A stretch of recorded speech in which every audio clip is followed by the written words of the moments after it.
Ouvrons ce journal par l'arrivée ce lundi du président de la République à Zurich en Suisse.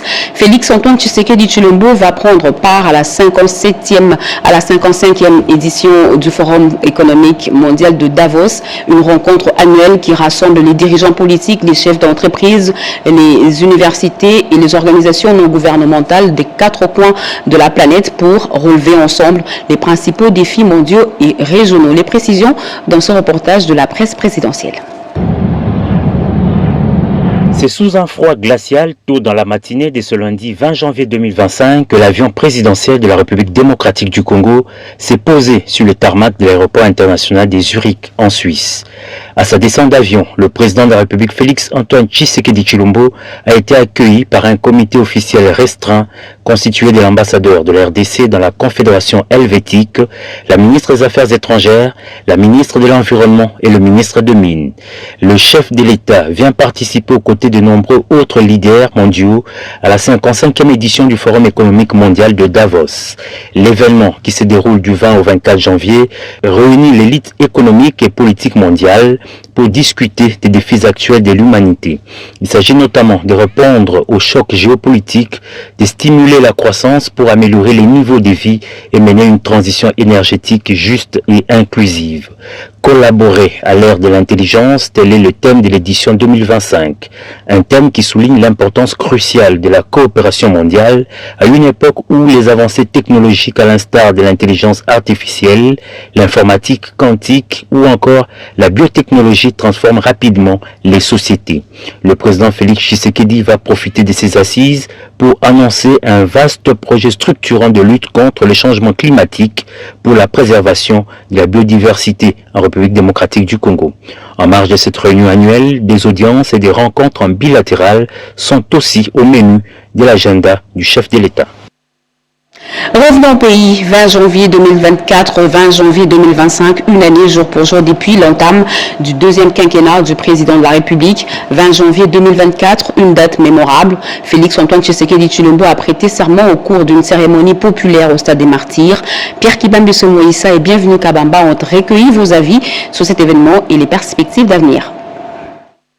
Le 20 janvier 2024, sous une journée ensoleillée, le président de la République largement réélu en fin décembre 2023, Félix-Antoine Tshisekedi Tshilombo, prêtait serment devant une vingtaine de chefs d'État africains et des délégations de plusieurs dizaines d'autres pays. C'était au cours d'une cérémonie populaire au stade de Martyrs rempli de plus de 80 000 personnes. C'est depuis très tôt le matin que la population avait afflué vers le stade de Martyrs où s'est tenue à l'audience solennelle publique foraine de la Cour constitutionnelle, la cérémonie d'investiture du président Félix Tshisekedi. Ce 20 janvier 2025, l'an 1 de prestation des serments du président de la République, des réactions fusent. C'était une évidence, Félix-Antoine Tshisekedi Tshilombo devait l'emporter à l'élection présidentielle de fin décembre 2023. Avec lui, les actions se comptent.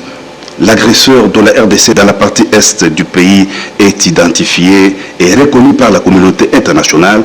Sur le plan sécuritaire, dans l'est du pays, les lignes bougent au front grâce à la montée en puissance des forces armées de la RDC. Pour moi, en tant que Congolais, le 20 janvier me rappelle les jours des prestations du serment du chef de l'État.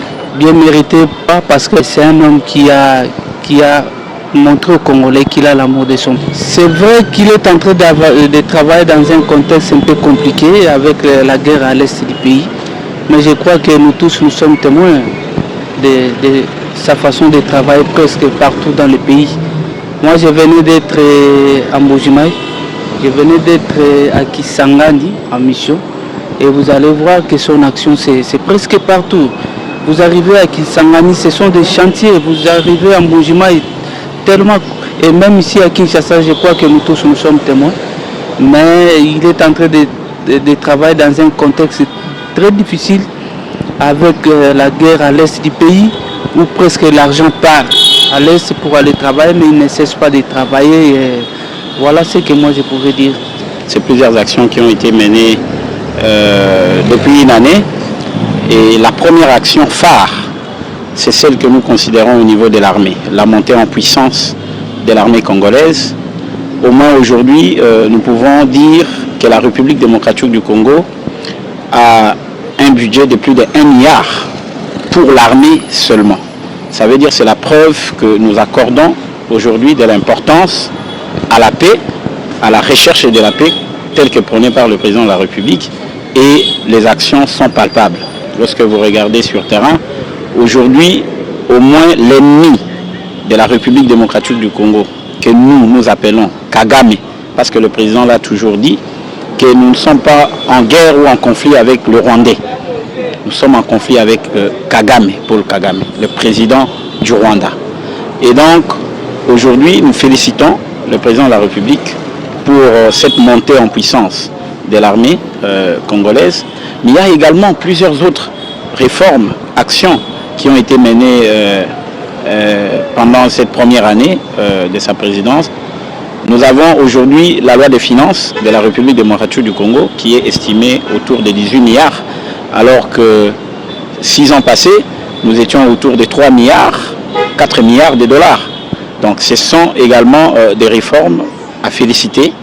Et aujourd'hui, nous avons également signé le deuxième programme avec le Fonds monétaire international à la hauteur de plus de 3 milliards de dollars.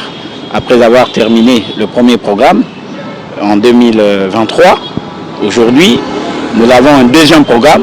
Donc c'est la première fois également que la République démocratique du Congo aille avec le Fonds monétaire international jusqu'à la fin du programme et renouveler un second programme. Le président de la République réélu a juré solennellement devant Dieu et la nation de remplir loyalement les hautes fonctions qui lui sont confiées. Aujourd'hui, l'an 1 d'investiture de cet événement, le gouvernement s'élance résolument dans l'exécution et la réalisation des 6 engagements de l'action du président de la République: plus d'emplois, de pouvoir d'achat, de sécurité, de diversification de l'économie, d'accès aux services de base et aux services publics. Revenons sur les chaussées de Kinshasa. Ce matin, nous avons constaté la rareté des bus et taxibus sur les artères principales. Plusieurs personnes se sont dirigées vers le centre-ville à pied, une situation qui s'est améliorée timidement les après-midi. Les transporteurs de taxis et taxibus protestent contre la nouvelle grille tarifaire de l'hôtel de ville de Kinshasa. Plus de précisions avec Cédric Anina. Ainsi des taxis jaunes, ce lundi matin, la voie est libre. Les secteurs de transport en commun, tenu en majeure partie par des privés, a connu une paralysie totale. Pour cause, la ville exige le respect des tarifs selon les itinéraires, selon le son de cloche des autorités provinciales de la ville capitale. Une réaction contre les tracasseries rétorquent les conducteurs en grève. La marche à pied a été donc le moyen rudimentaire pour joindre son poste d'attache. Il n'y a pas de transport, il paraît que les chauffeurs ont grévé. Donc cela a porté plus cher. Moi par exemple, je viens de la gare centrale, jusqu'ici j'ai dépensé 6 000 au lieu de 1 000 francs. Donc la situation devient de plus en plus très compliquée. Un constat amer caractérisé par l'absence des chauffeurs, des taxis. Alors que hier nous avons suivi au sortir de la réunion avec le gouverneur de la ville qui nous a rassuré qu'aucun chauffeur n'est grévé aujourd'hui. Malheureusement, arrivé le matin à l'arrêt de bus, nous avons constaté qu'il n'y avait pas de bus. Ce qui a constitué un afflux énorme dans les arrêts de bus et également l'augmentation du prix du transport avec les rares motards que nous avons trouvés. Donc c'est une problématique qui se pose vraiment avec acuité et qui influe sensiblement sur la productivité du peuple. Malgré cette situation, la capitale a connu curieusement ses embouteillages habituels. Un certain moment avant que certains conducteurs reprennent timidement du service l'après-midi. À l'Assemblée nationale, le premier vice-président a eu des échanges avec la présidente de l'Assemblée nationale de Zambie en séjour à Kinshasa. Leurs entrevues ont gravité autour de la redynamisation du forum des parlementaires de la conférence internationale sur la région des Grands Lacs. Séverine Pascal. Sous la conduite de la présidente de l'Assemblée nationale de la Zambie, Nelly Kachumba Mouti, accompagnée du député national, l'honorable Kabanda, les objectifs de cette mission d'information dans la capitale congolaise sont multiples, notamment poursuivre le lien de coopération avec le Parlement de la 4e législature, visiter le secrétariat général de la CIRGL et les actions à mener liées à la paix, la sécurité, le développement, la démocratie ainsi que l'intégration des États membres dans le cadre du pacte signé en 2006 à Nairobi, au Kenya. Ma bonne impression, c'est d'être à Kinshasa pour la première fois. Vous avez un bon parlement. En Zambie, nous avons un système monocaméral, c'est-à-dire une seule chambre. Mais ici, ce qui est très intéressant est que vous avez deux chambres. En tant qu'un pays voisin, c'était un plaisir de visiter, d'apprendre et de changer de vue. En tant que parlementaires, nous apprenons en discutant avec les autres, échanger des idées et parler au nom du peuple pour la paix. En outre, le président en exercice du Forum des parlements de la CIRGL a réitéré lors de cette mission d'information auprès de l'honorable Isaac Jean-Claude Chilumbayi les soutiens 2022-2026 dans l'espace CIRGL. Nous venons de l'apprendre, le président de la République vient de signer une série d'ordonnances. Bientôt sur ce plateau, nous allons recevoir la porte-parole du chef de l'État, Madame Tina Salama. Restez avec nous. À Banana, dans le Congo central, le vice-premier ministre, ministre de la Défense nationale, Maître Guy Kabombo Modianvita, a visité les travaux de construction des bâtiments qui abriteront le service de la 141e base navale. Il est en itinérance dans le Congo central depuis quelques jours. Je reste Fungé. La 141e base navale garnison de Banana a reçu la visite du vice-premier ministre, ministre de la Défense nationale et des anciens combattants, Guy Kabombo Modianvita, accompagné du gouverneur de la province du Congo central, Grace Bilolo Moussangi, et d'une forte délégation des officiers du haut commandement ainsi que le caucus des députés nationaux élus du Congo central. Au centre des opérations maritimes de Banana, Maître Guy Kabombo Modianvita s'est entretenu avec les différentes unités de la base navale de Banana, une réponse à la nécessité de redynamiser la flotte maritime dans le but de renforcer l'action de l'État en mer. Le commandant suprême m'a envoyé ici pour venir voir les conditions de travail et de vie de nos marins. À Banana sera construit le port en eau profonde. Le commandant suprême s'emploie à changer les choses d'ici peu. Les travaux de construction du port en eau profonde nécessitant la délocalisation de la base navale de Banana, le numéro 1 de la Défense nationale et sa délégation sous une pluie battante ont visité les travaux du site de Kindofula en construction, qui abritera dans le tout prochain jour les différents services de la 141e base navale, notamment l'école navale d'application et autres. Le patron de la Défense nationale a également visité la frontière lacustre poreuse entre la cité côtière de Moine en République démocratique du Congo et Soyo en Angola, aux abords de l'embouchure du fleuve Congo. Après la visite du centre médical opérationnel type A, en bon père de famille, le vice-premier ministre, ministre de la Défense nationale et des anciens combattants, Maître Guy Kabombo Modianvita, s'est entretenu avec les épouses et dépendants de militaires qui lui ont présenté leurs doléances et un message adressé à la première ministre Judith Suminwa Tuluka. Il n'a pas manqué de leur offrir quelques présents. Parlons également du désarmement des éléments Maïmaïra à Béni, après l'appel lancé par le programme de désarmement, démobilisation, réinsertion communautaire et sociale. Plus d'une centaine d'éléments ont entendu la voix de la raison et viennent de rendre les armes dans la chefferie de Bachou, au sud-est du territoire de Béni. Un motif de satisfaction pour le coordonnateur principal du PDDRCS, Clovis Moiré, Peggy Mukunda. Au total, 111 éléments des groupes armés de la milice Maïmaïra, autodéfense du leader Jean-Paul Molovera, dont 7 femmes viennent d'être désarmées. C'est le premier groupe armé à répondre massivement à l'appel du PDDRCS dans la chefferie des Bachou, au sud-est du territoire de Béni. La cérémonie officielle de cette activité de désarmement a été lancée par le coordonnateur provincial du PDDRCS Nord Kivu, Clovis Mouniri, au village Kivuno en groupement Boulambo Issalé. Le coordonnateur provincial a effectué ses déplacements de Goma à Béni en soutien aux animateurs de l'antenne PDDRCS Béni pour sensibiliser les combattants à l'adhésion du processus d'ADER. Sur place, les candidats à la reddition volontaire ont remis les armes AK-47, quelques bombes, plusieurs centaines de munitions, des uniformes et autres effets militaires après avoir signé des actes d'engagement de non-retour dans les groupes armés. Par cette même occasion, le coordonnateur provincial du PDDRCS Nord Kivu a rappelé au rendu la série d'opportunités qui les attend dans le cadre de leur insertion communautaire. En outre, Clovis Mouniri s'est déclaré favorable à l'accueil d'au moins 1500 combattants de divers groupes armés encore actifs dans la chefferie des Bachou, qui ont annoncé leur disponibilité à venir déposer leurs armes au PDDRCS une fois le processus de désarmement effectif. Bien avant le lancement des désarmements à Bachou, le coordonnateur provincial du PDDRCS avait effectué une visite au site de transit pour désarmement devant être réhabilité à Mambango en ville de Béni. La route Ariwara-Aru, jadis un parcours long et difficile, est désormais opérationnelle à la grande satisfaction de la population de ce coin. Les travaux sont exécutés par l'entreprise Petro City avec le financement de l'administration militaire de l'Ituri. Les détails avec Junior Selemani.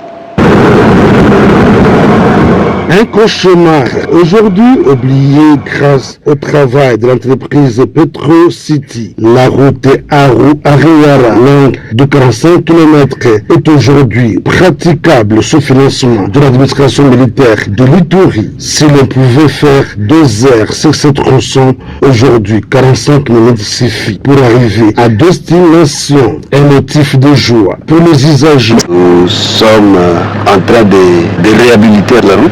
Avec l'appui de l'autorité provinciale, nous puissions effectivement accompagner les actions du chef de l'État. Par contre, les accidents sont aussi enregistrés sur cette tronçon avec un chiffre élevé, raison pour laquelle les conducteurs des agents roulants sont invités au respect des panneaux de signalisation. L'occasion faisant les larrons, les autorités sont aussi appelées à mettre en place une sensibilisation à ces conducteurs. Nous félicitons son Excellence Monsieur le Gouverneur militaire de l'Ituri pour cela, parce que nous côté sa signature, cette route ne sera pas opérationnelle. Toutefois, ce n'est que le premier palier de Aru-Ariwara. Les travaux ont très bien évolué. Nous félicitons aussi le PDG de l'entreprise Petro City. Rappelons que le secteur infrastructurel évolue à pas de géant en province de l'Ituri sous la bonne gouvernance du président de la République, Félix Antoine Tshisekedi Tshilombo, incarné par le gouverneur militaire et commandant des opérations, le lieutenant général Bouyanka Shomadjouni. L'Organisation internationale de l'aviation civile OACI s'apprête à auditer les aéroports internationaux de la République démocratique du Congo. Une mission est attendue bientôt et la RVA se tient prête. En perspective, la Régie des voies aériennes organise la 2e session de formation de ses agents sur la sûreté en collaboration avec le Centre de formation au métier. Anastasie Dombo.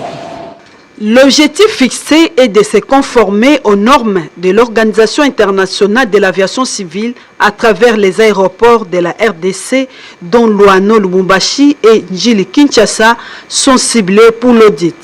C'est dans ce cadre qu'une session de formation en imagerie et radioscopique est organisée pour 7 jours aux agents de sûreté de la RVA au nombre de 260 policiers, en vue d'acquérir des connaissances acquises qui va leur permettre d'être capables de déceler les dangers et les risques dans le contrôle des passagers et leurs bagages au sein des aéroports. C'est la vision même du chef de l'État de pouvoir remettre les aéroports dans les normes, communiquer à monsieur le directeur général. Nous sommes dans cette logique-là que nous devons le faire et c'est une obligation, d'autant plus que nous aurons un audit de l'organisation de l'aviation civile d'ici le mois de mars. Initié par le directeur général de la RVA, Léonard Ngomambaki, en partenariat avec le Centre de formation en métier civil.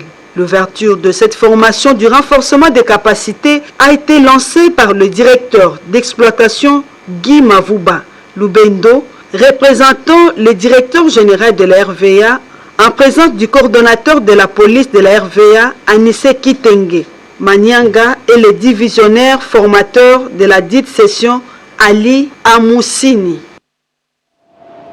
Capital humain, c'est autour de cette question que les jeunes ont suivi pendant 2 jours une formation dispensée gracieusement par le docteur Michel Mouvoudi, formateur et initiateur du CIDE et Solidarité, une structure du partenaire du ministère de la Jeunesse. Séverine Pascal et Bijou et Kamba. Un diplôme dans un domaine ne suffit pas. Il faut acquérir plusieurs autres connaissances dans divers secteurs de la vie pour mieux faire face à la compétition de l'emploi. C'est tout le sens de cette formation donnée du 16 au 17 janvier 2025 à Kinshasa aux jeunes de divers domaines sur le capital humain afin d'extraire en eux le maximum de rentabilité des substances de vie. La formation donnée par le docteur Michel Mouvoudi a été lancée par la ministre de la Jeunesse et Éveil patriotique. Nous avons pris l'initiative de lancer un programme d'accompagnement des structures d'encadrement des jeunes à travers le financement en cascade des formations gratuites afin de permettre à notre jeunesse de tirer profit de son capital humain, base du développement de la République démocratique. Initiée par le site Solidarité en partenariat avec le ministère de la Jeunesse, cette formation va aussi contribuer à la croissance économique du pays. Comme son Excellence Madame la Ministre l'avait mentionné lors de l'ouverture, la jeunesse de notre pays est un vrai capital. Elle a une vision claire, nous allons vous surprendre. Parce que d'ici là, vous allez être des succès de cette collaboration. La deuxième étape va être de discuter avec chacun de vous, personnellement, sur ce qu'il veut devenir. Mais nous voulons que ça soit de la vraie transformation. Cette formation va se poursuivre sur l'ensemble du pays pour investir dans la jeunesse un vrai capital humain. Et pour faciliter la recherche et les travaux scientifiques et autres, la ministre de l'Enseignement supérieur et universitaire a lancé en partenariat avec Matic Entreprise SA le concept « Un étudiant, un ordinateur » à la conférence débat tenue à l'université Belcampus. Plus de 50 étudiants et le recteur ont adhéré au concept. Anastasie Doumbou. Lancé en septembre 2024 par la ministre de l'Enseignement supérieur et universitaire, le projet « Un étudiant, un ordinateur portable » est à pied d'œuvre. Après l'ISTA, c'est le tour de Belcampus où les étudiants étaient conviés à se souscrire à ce projet lors d'une conférence débat organisée. Fruit du partenariat entre le ministère de l'ESU et l'entreprise Matic SA, dont l'objectif est d'encourager la jeunesse à un esprit d'entrepreneuriat en vue de participer à la transformation numérique de la RDC. La souscription est donc disponible pour les étudiants des universités poursuivant n'importe quel domaine d'études ou discipline académique à partir de 25 $ à payer d'une manière échelonnée pour un délai de 10 mois en remplissant les conditions éligibles. Grâce à cet ordinateur, l'étudiant peut suivre les cours en ligne et se connecter aux bibliothèques numériques pour exceller dans les études et des recherches scientifiques. La RDC aura son usine de fabrication d'ordinateurs. Nous sommes en train de faire cette nuance-là parce que vous allez après vous retrouver avec des sociétés qui montent les ordinateurs, c'est-à-dire ils récupèrent de pièces déjà montées et ils les emmènent pour vous vendre. Mais nous fabriquons, c'est-à-dire nous sommes concepteurs depuis la carte mère. Dans notre valeur ajoutée, nous avons permis à la population, aujourd'hui aux étudiants, à vous étudiants, de pouvoir incorporer le système carte SIM pour vous faciliter tout ce qui concerne téléchargement ou avoir un moteur de recherche pour tout ce que vous faites en tant qu'étudiant. Matic Entreprise SA est une société technologie intégrée qui développe des ordinateurs et fournit des solutions digitales en RDC. Un nouvel ouvrage vient de faire son entrée dans nos bibliothèques, Entre du pouvoir du père au fils Tshisekedi du Sphinx au Lens. C'est l'intitulé du livre qui a été porté sur le fonds baptismaux par le ministre du Commerce extérieur le week-end dernier. Son auteur, Maître Christian Malik Ngandou, retrace les étapes marquantes de la longue lutte de Tshisekedi pour l'avènement d'un état de droit. Alain Bikaï. L'entrée du pouvoir des pères au fils Tshisekedi, du Sphinx au Lynx, est un récit épique de près de 500 pages qui retrace les luttes politiques en République démocratique du Congo en mettant accent sur les combats délicats de la politique congolaise, Étienne Tshisekedi Mulumba pour l'avènement d'un état de droit. Selon son auteur, Maître Christian Malik Kankungandou, cet ouvrage est un fruit de 3 ans de recherche pour reconstituer la mémoire des leaders maximum délimités pour les générations futures et démontrer que le peuple d'abord doit se concrétiser et non rester un simple slogan. Pour ce faire, ces jeunes cadres de l'IDPS interpellent le gouvernement à s'engager dans la lutte sans merci contre la corruption et les détournements des deniers publics. À son parti UDPS, Christian Gandou appelle les cadres à mettre fin aux querelles intestines qui ne profitent pas au pays. Dans son ouvrage, l'auteur retrace d'une manière détaillée les étapes marquantes de l'histoire politique de Tshisekedi. Depuis les premiers pas d'Étienne Tshisekedi en politique vers la fin des années 50 jusqu'à l'accession de son fils Félix Antoine Tshisekedi à la magistrature suprême. Christian Malik Ngandou relève 23 caractéristiques de la personnalité d'Étienne Tshisekedi qui lie aussi à son fils Félix, tout en mettant en exergue les traits de leadership entre ces deux figures emblématiques de l'histoire politique du Congo.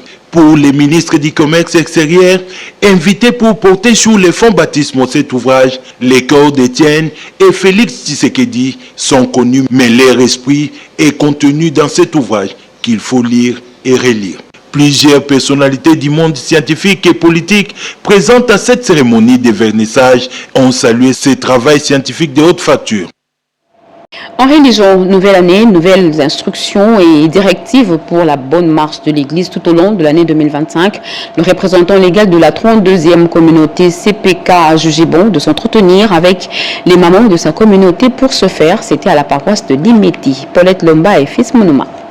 2025, c'est l'année de l'engagement de suivre et servir le Seigneur avec détermination jusqu'au bout, car cela est une grâce et une bénédiction. C'est l'essentiel de la prédication du représentant légal de la 32e CPK, Isaac Alongimu Kendi, à l'occasion de la grande célébration de la rencontre des femmes pour les dédicaces de l'année 2025. Ce premier contact avec les femmes de cette communauté a consisté pour le représentant légal de donner des nouvelles orientations pour une bonne marche de l'Église. Satisfaites de cet entretien, les femmes de la 32e communauté CPK ont réagi en ces termes. Ce sont les mamans de toute la communauté. Seulement, nous avons organisé le culte dans la paroisse de la CPK Limeti. Nous avons invité notre président communautaire et représentant légal, révérend Isaac Alongimu Kendi, pour venir nous prêcher la parole de Dieu. Juste après son deuxième mandat qu'il vient de recevoir le 10 janvier. Et il n'est pas venu seul, il est venu accompagné des autres membres du staff. C'est pour la première fois et nous en avons profité aussi pour les présenter auprès des mamans. Les femmes de la 32e communauté CPK ont à leur tour recommandé la nouvelle équipe dirigeantes entre les mains du Très-Haut et ont imploré la sagesse divine tout au long de leur mandature à la tête de cette communauté. Nous vous l'avions dit à l'entame de ce journal, en dehors de nos frontières, précisément aux États-Unis d'Amérique, le 47e président Donald Trump a prêté serment pour 4 ans à la tête des USA. Le pays de l'oncle Sam entre dans une nouvelle ère avec la Chambre de représentants et le Congrès, même bord que le président. Suzy Ngoïchibouy. C'est dans la rotonde du Capitole des États-Unis, le nouveau président américain a montré avec détermination dans son discours d'investiture son engagement à restaurer la souveraineté de la grande puissance mondiale, d'apporter un air de changement dans plusieurs secteurs et à déclarer l'état d'urgence énergétique. Comme pour le premier mandat, l'Afrique n'attend pas grand-chose de ce deuxième mandat, surtout que rien n'a été mentionné dans son discours d'investiture. Il a déjà été président des États-Unis d'Amérique et pendant son premier mandat, l'Afrique n'avait pratiquement rien espéré parce que dans les discours de Trump et dans son programme, en tout cas, il y a une sorte de désintérêt, n'est-ce pas, du continent africain. Et donc, on ne peut pas donner beaucoup d'espoir aux Africains par rapport à la venue de Donald Trump à la Maison-Blanche. Par contre, le professeur José Kaloumire pense que la RDC peut faire un premier pas dans le cadre de la diplomatie proactive pour renforcer une coopération économique, militaire et tant d'autres. La RDC a ce devoir-là de faire le premier pas parce que la diplomatie est proactive. C'est-à-dire on ne peut pas attendre que les autres viennent vers vous. Il faut aller vers ceux-là avec qui vous voulez avoir des alliances stratégiques. Et sur le plan sécuritaire, évidemment, il faut que les intérêts américains, surtout économiques, que la RDC puisse avoir, doivent être le mobile pour lesquels on peut approcher les États-Unis pour dire ils ont quand même des intérêts économiques qu'ils doivent protéger. Et la meilleure façon de protéger certains intérêts, surtout économiques, c'est d'éviter l'insécurité qui règne en République démocratique du Congo depuis plus de 30 ans. Comme il y a 4 ans, il n'avait pas foulé l'Afrique, Donald Trump reste préoccupé par les questions d'immigration clandestine aux États-Unis d'Amérique, de repositionnement à l'international, notamment dans le Proche-Orient et en Ukraine. Et le président de la République vient de signer 2 ordonnances. La lecture avec vous, Joseph Oscar Balkaïch. Ordonnance loi numéro 25/023 du 19 janvier 2025 portant autorisation de la prorogation de l'état de siège sur une partie du territoire de la République démocratique du Congo. Le président de la République, vu la Constitution telle que modifiée par la loi numéro 11/002 du 20 janvier 2011 portant révision de certains articles de la Constitution de la République démocratique du Congo du 18 février 2006, spécialement ces articles 85, 129, 144 alinéa 5 et 145, vu l'ordonnance numéro 24/039 du 28 mai 2024 portant nomination de vice-premier ministre, de ministre d'État, de ministres délégués et de vice-ministres, vu la nécessité d'urgence, sur proposition du gouvernement délibéré en Conseil des ministres, ordonne. Article 1er. Est autorisé conformément à l'article 144 alinéa 5 de la Constitution pour une période de 15 jours prenant cours le 22 janvier 2025 la prorogation de l'état de siège proclamée par l'ordonnance numéro 21/015 du 3 mai 2021, article 2, sont abrogées toutes les dispositions antérieures contraires à la présente ordonnance loi. Article 3. La présente ordonnance loi entre en vigueur à la date de sa promulgation faite à Kinshasa le 19 janvier 2025. Félix Antoine Tshisekedi Tshilombo, Judith Suminwa Tuluka, Première ministre, pour copie certifiée conforme à l'original le 19 janvier 2025. Le cabinet du président de la République, Antonin Kinzo Kamole, directeur de cabinet. Ordonnance numéro 25/146 du 19 janvier 2025 portant prorogation de l'état de siège sur une partie du territoire de la République démocratique du Congo. Le président de la République, vu la Constitution telle que modifiée par la loi numéro 11/002 du 20 janvier 2011 portant révision de certains articles de la Constitution du 18 février 2006, spécialement ces articles 61, 69, 79, 85, 144, 145 et 156, alinéa 2, vu l'ordonnance numéro 24/039 du 28 mai 2024 portant nomination de vice-premier ministre, de ministre d'État, de ministres délégués et de vice-ministres, vu l'arrêt sous R-Cons 1550 du 6 mai 2021 de la Cour constitutionnelle siégeant en appréciation de la constitutionnalité de l'ordonnance numéro 21/016 du 3 mai 2021 portant mesure d'application de l'état de siège sur une partie du territoire de la République démocratique du Congo, vu la nécessité et l'urgence, le Conseil des ministres entendu ordonne. Article 1er. Est prorogé pour une période de 15 jours prenant cours le 22 janvier 2025 l'ordonnance numéro 21/015 du 3 mai 2021 telle que complétée à ce jour portant proclamation de l'état de siège sur une partie de la République démocratique du Congo. Article 2. Sont abrogées toutes les dispositions antérieures contraires à la présente ordonnance. Article 3. La Première ministre, le vice-premier ministre, ministre de l'Intérieur, Sécurité, Décentralisation et Affaires coutumières, le vice-premier ministre, ministre de la Défense nationale et ancien combattant, ainsi que le ministre d'État, ministre de la Justice et garde des Sceaux, sont chargés chacun en ce qui les concerne de l'exécution de la présente ordonnance qui sort ses effets à la date du 21 janvier 2025. Fait à Kinshasa, le 19 janvier 2025, Félix Antoine Tshisekedi Tshilombo, Judith Suminwa Tuluka, Premier ministre, pour copie certifiée conforme à l'original, le 19 janvier 2025, le cabinet du président de la République, Antonin Kinzo Kamole, directeur de cabinet.